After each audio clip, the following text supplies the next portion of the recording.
His whole identity is a shark.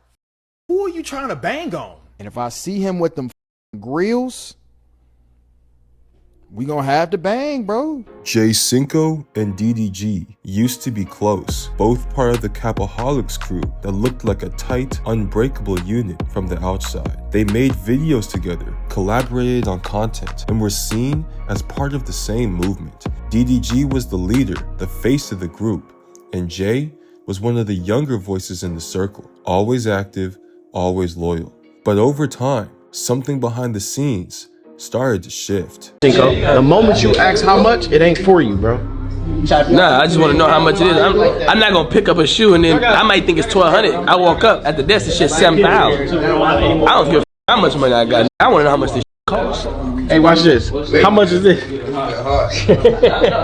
No, see, I did it for my boy. 165. That's cool. All right, man. Now I feel comfortable. Like, I'm gonna go get something else. You getting money, bro. You just went paddock on this, and you gonna go back to the Montclair? I ain't worked in a long time. You said this about some. I don't. The last time I was 5 months ago.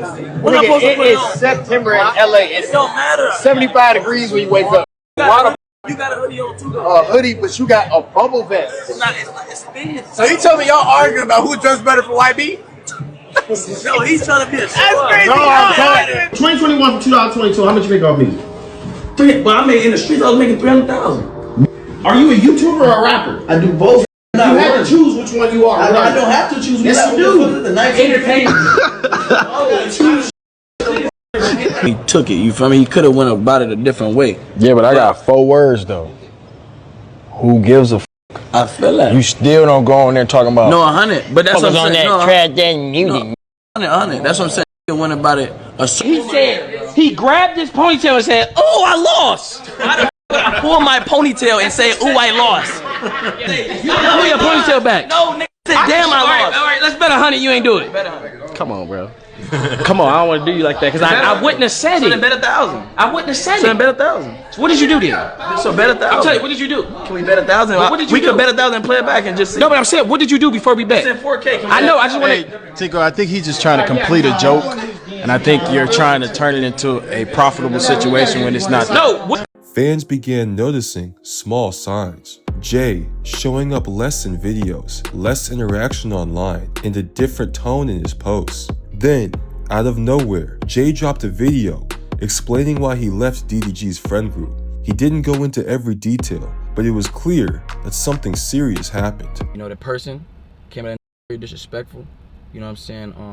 Very childish, very immature. You know what I'm saying? Like tearing down. Like it was to the point. It wasn't even about what I came about anymore. It was just some way deeper. You know what I'm saying? And I felt the animosity, and animosity doesn't always have to be about money. Don't hate about because I got more money, I'ma hate on you. Like nah, shit stems from different places. I'm not a therapist. I don't know where that shit stems from, but I felt it. You feel me? You know what I'm saying? Various times I try to leave our group chat. You know what I'm saying? And defuse the situation. You know, but like I said, I felt like he was the program. He ran the program.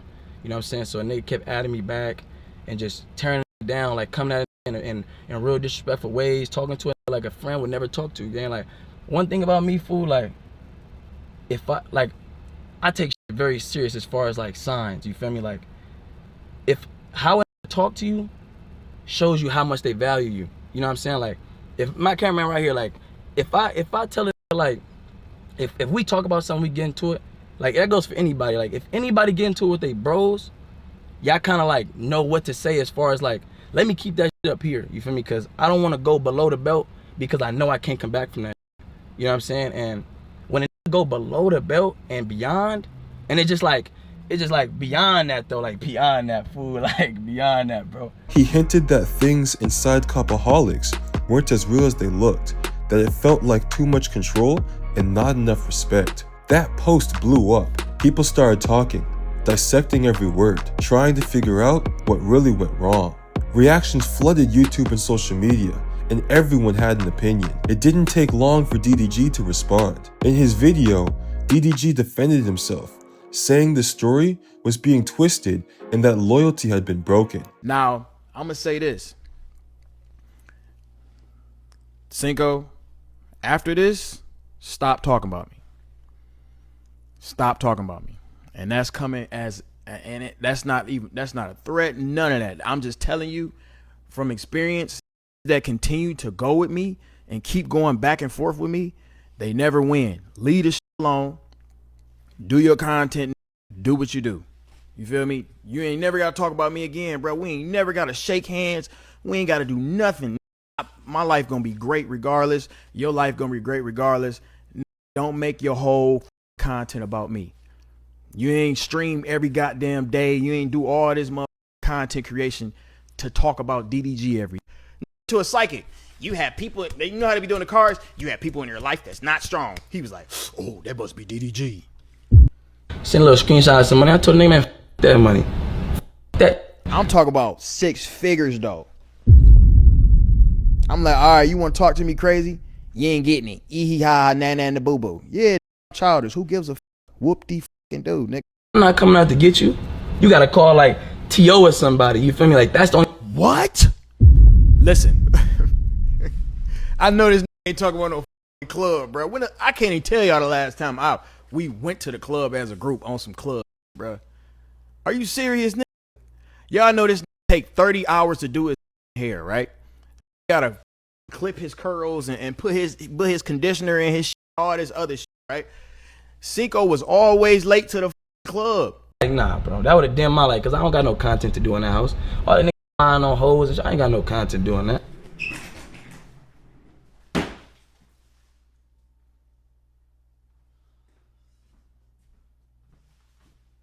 What this? Ain't this whole identity being a shark? Ain't that his whole identity? His whole identity is a shark. Just say you're married. That's all you gotta say.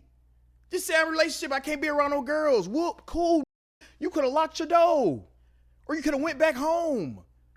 Nobody's forcing no girls on you. What? Basically, he told y'all why he ain't here.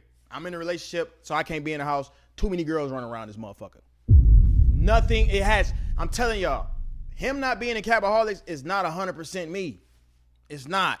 His tone was frustrated. You could tell that he felt betrayed by someone he helped bring into the spotlight. From there, the internet took over. Other creators close to them, like Dub and Deshae Frost, started speaking on the situation. Some tried to stay neutral, others picked sides. It turned into a group. It turned business, right? And when you get into business, when we got into making it a business, things did not go like things. When you got a friend group, right? I'm trying to tell you, when y'all get a friend group, and then y'all be like, all right, we finna go public. Public is how, like, you know, like if you go on Tesla started off as a business, which is a business that Elon Musk bought from somebody, right? And it's a business. I mean, it was a business, right? It was a idea, a business, whatever. Once you bring something public, that's when you can start buying stocks in it. That's basically what you can look at Capaholics was. We was a friend group that when we was together, we used to call it like Capaholics. Everybody is friends. Everybody, you know what I'm saying? Like T.O. might hang out with Derek and Cinco more. You get what I'm saying? But we all were friends. We all in a set, like we all in one. Like this is my birthday. Every birthday we pop out for each other. But I feel like when it like, you know what I'm saying? Once you mix business with stuff, bro, it always go bad. Once you mix business with stuff, it always go bad. You know what I'm saying? What used to be quiet tension turned into public beef. Jay, meanwhile, made it clear that he was done with the group dynamic. He wanted to move independently, build his own name, and leave the drama behind. DDG kept pushing Capaholics forward, but made sure that his side of the story was heard. The distance between them grew, and the friendship that once looked solid became something neither wanted to talk about anymore. Now, they're on completely different paths. Jay Cinco's carving out his own lane, while DDG keeps expanding his brand of Capaholics. There's been no public reconciliation, no sign of communication, just silence and separation. I'm like, okay, cool. Everybody answered the FaceTime call but Cinco, right? So since Cinco ain't answered, this texting though. He texting like, this public embarrassment. And then he says, this is what he said. Let me show you this screenshot. Can y'all read that? I would have said Reggie dead dad for to be rap battling face to face 4 months later. Laughing emojis. You was just working out with this. Bro, you doing push-ups, this and that. This a fake. He's a fraud. You working out, you laughing in his face the whole time. You want to diss his dead daddy?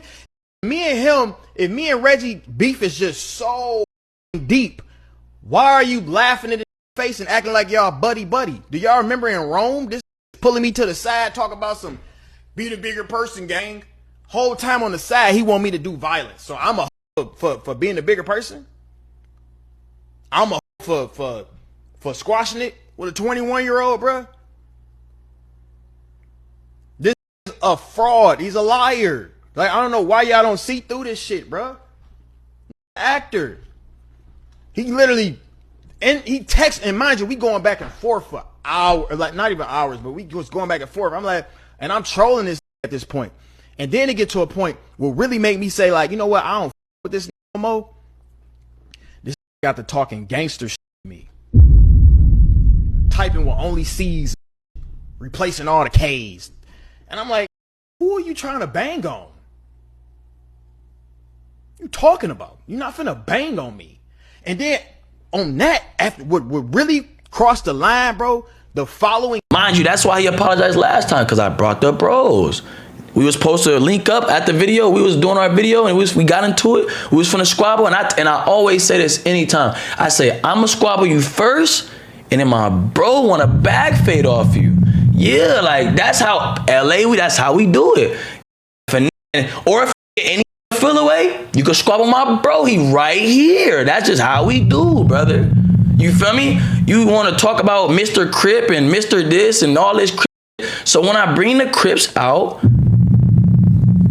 oh, it's not my man's this. It's not. Nah, it's a problem, gang. No, I was gonna squabble you. That wasn't no problem. But I also want to see you squabble at your age. Like I want to see you squabble at 27, 28. I want to see you squabble at like all this popping you do to us. Squabble one of these. I want to see how you get one of these. You feel me? Cause all this popping to me, T.O. and all that. I want to see you pop it to these. Cause this nigga calls his Crip homies. I'm like, oh yeah, this ain't my man's. This ain't my man's. This is not my homie. You calling some niggas to come fight for you? Knowing how this can go, knowing how far it can go, I wouldn't be surprised if this nigga's on the phone trying to put plays together to get me robbed, whatever the I don't know what the this nigga got going on. But once he did that and he trying to call on me, I'm like, nah, this not my homie. That after that, really, I was cool with the shit. I was straight until he did that shit. And I'm like, nah, this is weird, bro. You don't call no nigga. Imagine we was gonna get in the fucking back. At the core of it, this beef came down to two things: freedom and loyalty. Jay felt that he was being boxed in. DDG felt like his loyalty was being tested. And when both of those collide, it's hard to come back from it. In the end, the fallout between Jay Cinco and DDG shows exactly how fast friendships in the influencer world can crumble when money, power, and pride get in the way. What once looked like family turned into a public split. And just like that, another YouTube alliance ended in front of millions. You know what? I get back cool with Cinco if he get rid of them grills and whenever he fixes front taper. Cause it's something about that front taper that's throwing me off, bro. I can't f with it. And I never forgive him until he fixed that. And if I see him with them grills, we gonna have to bang, bro. If I see them fat grills, I kind of see him. I feel like it's disrespectful, bro. I ain't gonna lie. And you know what? As I know it's some of Cinco fans in here, listen, y'all dead ass wrong for hyping him up about them damn grills. Y'all know damn well he can't talk with them. Y'all know damn well them big as hell. As a fan base, my people, see, y'all put me in perspective. Y'all ain't like the loose shirts. I start looking in the mirror. I'm like, maybe this is a little too loose. You feel me? Y'all ain't never told him about the. Hey, my mama blew $100,000 in the 80s. Went back broke by the time that she had a baby. Tried to teach me lessons on how to get money and save it, but I ain't listen. I had to show up in the latest 10th grade, getting every Jordan release like they was payless. Now I'm grown, so it's foreign cars and diamonds to make them statements.